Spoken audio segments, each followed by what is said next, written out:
احمدپور شرقیہ سے ہمارے نمائندے شیخ آصف یاسین کی رپورٹ کے مطابق اس شریف کے نوائی علاقے جاگیر صادقآباد میں چند ماہ قبل بزرگ مکھن خان کو ناحق قتل کیا گیا۔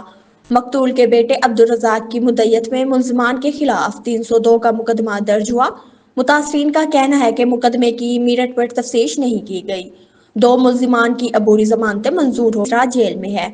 عبدالرزاق اور اہل علاقہ نے انصاف کے لیے احتجاج کیا اور تفتیش کی تبدیلی کا مطالبہ کیا۔ عبدالرزاق کے مطابق اس کے والد کو دریا پار نہ کرانے کے تنازع پر ملزمان نے تشدد کر کے قتل کیا۔ مزید جانتے ہیں متاثرہ خاندان سے۔ میں عبدالرزاق بلندہ پیا موضع جگیر صادقآباد چوں میرے ابو کو قتل کی تہانے طارق ولد منظور خان وسطی منگھر والا، لطیف ولد منظور خان وسطی شکرانی، لطیف نام معلوم، 2 بندے نام معلوم ہیں اور دھمکیاں نہیں دین۔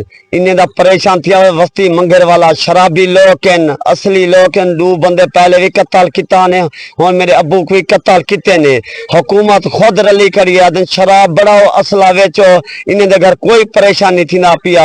رات ریندا سا کو گڑے وات ریتی بنا دن تو آدھے سا بالیں کو چاہ گنسو، شراباں پی بدماشاں کر سا کو رویندے بیٹن۔ سارا کوئی کہنی مریم نواز وزیر اعلیٰ انہیں دا پریشان تھیا ونے، اے سارے ظلمی جرے ظلم کیتے نے سا کو عدالت پہ انصاف ملا ونے۔